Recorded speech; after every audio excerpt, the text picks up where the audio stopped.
बात समझ लेना, जब दुख आए तो सबसे बड़ा अपराध है उसे दूसरों को बताना। हाँ बेटा, किसी से भी मत कहो, क्योंकि जिसे बताओगे या तो वो तुम्हारा मजाक उड़ाएगा या फिर सुनकर भूल जाएगा। लेकिन एक है जो कभी नहीं भूलता, वो है तुम्हारा प्रभु श्री हरि। इसलिए जब दुख बढ़े, पीड़ा असहनीय हो जाए, तो मन को बाहर मत बहाओ, मन को भीतर मोड़ो, मौन रहो और उस मौन में प्रभु का स्मरण करो। सज्जनों, हर दुख जो तुम्हें मिला है वो किसी ने दिया, तुम्हारे ही कर्मों ने तुम्हें दिया है। तो शिकायत क्यों? किससे कहोगे? दांत से जबान कट जाए तो किससे कहोगे? हाथ से हाथ को चोट लग जाए तो किससे कहोगे? इसीलिए तो संत तुकाराम जी ने कहा, हे पांडुरंग, तू ही मेरा दुख है और तू ही मेरी शांति। जब जब तुकाराम जी को अपमान मिला, उनकी कविताओं को जलाया गया, लोगों ने सभा में हंसी उड़ाई, तब उन्होंने किसी से कुछ नहीं कहा, बस एक बात दोहराई, मेरे तो गिरधर गोपाल, दूसरों ना कोई। भजन प्रेमियों, आज का आदमी दुख आदमी या खोल देता है या किसी मित्र को घंटों कहता है मेरे साथ ऐसा हो गया, मैं बहुत दुखी हूं, परंतु ये कहने से क्या होगा?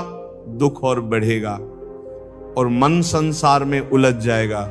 तुम्हारा दुख तुम्हारा तप है, मौन रहकर उसे सहना ही तपस्या है। प्यारे भक्तों, भक्त वही है जो पीड़ा में भी प्रभु को धन्यवाद दे। भक्त वही है जो कहे, प्रभु तूने मुझे कष्ट दिया तो अवश्य मेरा भला छुपा है इसमें। जैसे किसान हल चलाता है, जमीन को चीरता है, लेकिन वही जमीन बाद में फसल देती है, वैसे ही प्रभु तुम्हारे भीतर जो पीड़ा भेजता है वो दरअसल एक फसल है। फसल किसकी? शुद्धि की, भक्ति की, मोक्ष की। लेकिन बेटा, कमजोर मन वाले क्या करते हैं? भक्ति करते हैं और जैसे ही कोई विपत्ति आई कहते हैं प्रभु ने मुझे छोड़ दिया। नहीं, वो समय भक्ति की परीक्षा का समय है। संतजन कहते हैं, अनुकूलता में जो भक्ति करे वो सौदा है, प्रतिकूलता में जो वही सच्चा प्रेम है। सज्जनों, अगर कोई तुम्हें दुख दे रहा है, बार बार तुम्हारा अपमान कर रहा है, तो वो व्यक्ति नहीं, तुम्हारे कर्म तुम्हें सजा दे रहे हैं। इसलिए शांत रहो, मौन रहो। भजन प्रेमियों, जो मौन रहना सीख गया वही अंत में भगवत प्राप्ति कर सकता है। जो हर समय दुखों की चर्चा करता है वो मन को बाहर गिरा देता है, और मन जब बाहर गिरा तो भजन सूख गया, नाम जप करने की वृत्ति टूट गई।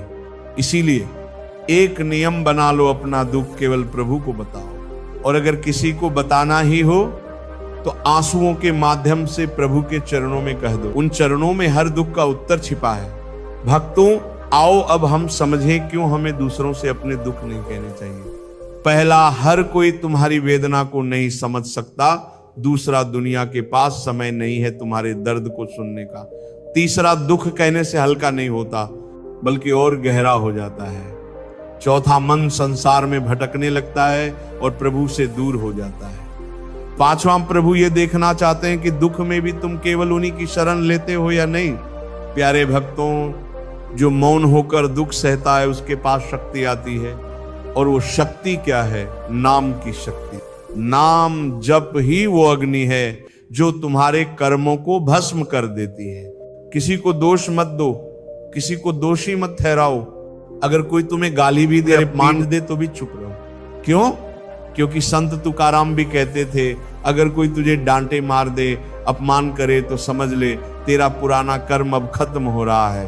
भक्तों, जो इस सिद्धांत को समझ गया वो कभी क्रोध नहीं करेगा, वो कभी दुखी नहीं होगा। साधक जनों, जब तक मन संसार में उलझा रहेगा हर दुख भारी लगेगा, लेकिन जैसे ही मन प्रभु में जुड़ जाएगा दुख भी मीठा लगेगा। बेटा, जो दुख की बात प्रभु से की जाती है और जो दुख की बात दुनिया से की जाती है वो शिकायत बन जाती है। भजन प्रेमियों, शिकायत से कोई नहीं बदलता, लेकिन समर्पण से सब कुछ बदल जाता है। आओ अब अंत में एक मंत्र अपने जीवन का बना लो। दुख कितना भी आए, किसी से नहीं कहूंगा, केवल नाम जप करूंगा और प्रभु से कहूंगा, प्रभु जो भी भेजा है मेरा मंगल समझ कर